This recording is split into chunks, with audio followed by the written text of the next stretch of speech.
So let's talk about the luteal phase and its regulation. You must remember that this is a part of the ovarian cycle, and the changes that are going to occur in the ovum. So the luteal phase extends between 15th and 28th day of menstruation. So during this phase, the corpus luteum is developed, and hence this phase is known as, called luteal phase. So if we talk about corpus luteum specifically, then it is a glandular yellow body that develops from the ruptured Graafian follicle. Now, we just talked that the ovum got out of the fallopian tube. Now, what happens to the other glandular yellow body of the Graafian follicle? Now, it's going to be yellowish in color, and it's going to be ruptured after the release of ovum from it. So it is also known as yellow body because of the color, So how this corpus luteum is going to develop, let's discuss that. So soon after the rupture of Graafian follicle and release of the ovum, the follicle is filled with blood. The filling of this blood. Now the follicle will be called as corpus hemorrhagicum. Okay, because of the hemorrhage, because of the filling of blood. So the blood clots slowly and gradually. And this corpus hemorrhagicum does not degenerate immediately, and it is transformed into corpus luteum. So the follicular cavity closes gradually by the healing of this wound, and the blood clot is gradually replaced by serous fluid containing fibrin. So the corpus luteum obtains a diameter of about 15 millimeter, and it remains in the ovary till the end of the cycle. So if we talk a little about its structure, then the granulosa cells and theca externa cells are transformed into the lutein cells and are known as granulosa lutein cells and theca lutein cells. So the process which forms the granulosa and theca cells into lutein cells is known as luteinization. So the theca lutein cell contains only lipid granules and not the yellow pigment, while the granulosa cells contain the fine lipid granules, and the yellowish pigment granules are also there.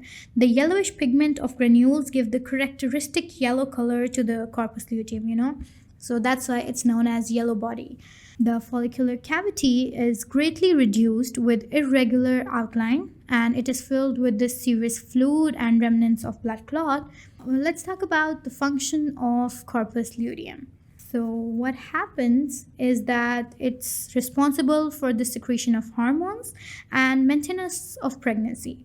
These are the two main functions that it performs. So, if we talk about the secretion of hormones, the corpus luteum acts as a temporary endocrine gland. It's going to be secreting the large quantity of progesterone and small amount of estrogen, So granulosa lutein cells are going to excrete progesterone, and theca lutein cells are going to excrete estrogen. So LH influences the secretion of these two hormones, and this is going to happen inside the corpus luteum, and this is going to secrete all this progesterone and estrogens.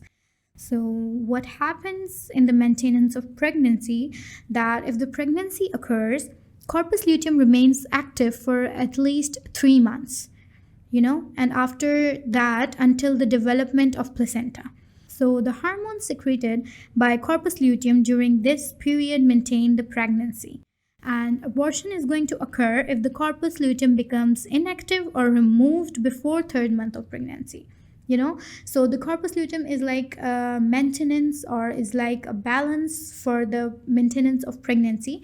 So it's really important to maintain. So it's really important. Now we should talk about the fate of the corpus luteum. What happens to it after ovulation occurs or does not occur? So there are 2 scenarios: if the ovum is not fertilized and if the ovum is fertilized. So if the ovum is not fertilized, the maximum size of corpus luteum is going to happen in about 1 week after ovulation. So during this period, it's going to secrete the large quantities of progesterone with small quantity of estrogen, and then it's going to be degenerated into the corpus luteum menstrualis or spurium. It's its name. So the cells decrease in the size and the corpus luteum is going to be smaller and involuted. So afterwards, the corpus luteum menstrualis is transformed into a whitish scar, and this scar is known as corpus albicans, like germ. It's going to be converted into corpus albicans. The process by which corpus luteum undergo this regression is known as luteolysis. So if the ovum is not fertilized, the maximum size of the corpus luteum is going to be occur, and the hormones are going to be secreted, and after that it's going to convert into corpus luteum menstrualis and then corpus albicans, and the process is known as luteolysis. And if the ovum is fertilized, then what happens? Well, if the ovum is fertilized and pregnancy occurs, the corpus luteum persists and increases in size. In both conditions, it's going to be increased in size. And it contains a diameter of almost 20 to 30 millimeter, and it is transformed into corpus luteum gravidatus. And it is also known as corpus luteum of pregnancy. So it remains in the ovary about 3 to 4 months, and during this period it secretes large amount of progesterone with small quantity of estrogen, which are essential for the maintenance of pregnancy. After 3 to 4 months, the placenta starts secreting these hormones and corpus luteum is going to be degenerated. In the start of the pregnancy, about 3 to 4 months, placenta is not going to secrete these hormones, so the corpus luteum is going to help it. And after that, placenta is going to start all the secretion of progesterone and estrogen. So corpus luteum degenerates because it's of no use. So these two things happen to the corpus luteum. So I hope that you have been familiar with the fate and function of corpus luteum inside our body. So what happens in this luteal phase? Now we should discuss about that as well. Well, in luteal phase, the role of LH is very important. What happens is that ovarian changes during luteal phase depends mainly on luteinizing hormone. So what does luteinizing hormone do? It does three roles, like it induces the development of corpus luteum from the follicle by converting the granulosa cells into lutein cells. And after that, it stimulates the corpus luteum to secrete progesterone and estrogen. And the third one is the necessary for the maintenance of corpus luteum. After that, we're going to talk about the role of follicle stimulating hormone, and FSH also plays a vital role during luteal phase.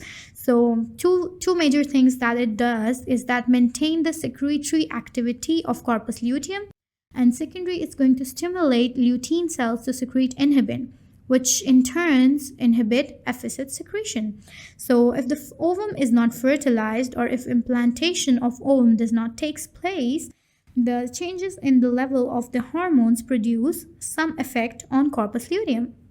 So what are these effects? And these effects are the progesterone and estrogen secreted from corpus luteum inhibit the secretion of FSH and LH from the anterior pituitary by negative feedback. And the granulosa lutein cells secrete another hormone called inhibin. Inhibin is also a hormone that is secreted by steroli cells of testes in male. It's an important fact, so you should note that down. So inhibin also inhibits the secretion of FSH and LH by negative feedback.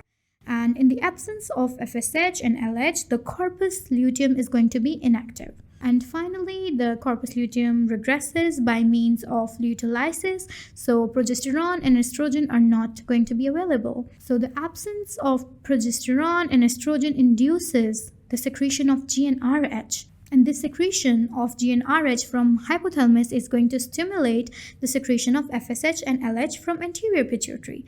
So FSH and LH stimulates the new immature follicles, resulting in the commencement of the next cycle. So after this whole cycle comes to an end, there is a rapid decline of estrogen and progesterone. So GnRH is going to be releasing again FSH and LH from the anterior pituitary, and the cycle goes on and on and on. So the cycle is going to repeat itself. So that was all about the luteal phase, the changes that are occurring in the luteal phase, the regulation of this luteal phase. So now the next phase is the secretory phase, and hopefully it's the last phase of our cycles. And we're going to discuss about its regulation as well. So stick around and keep watching sqadia.com.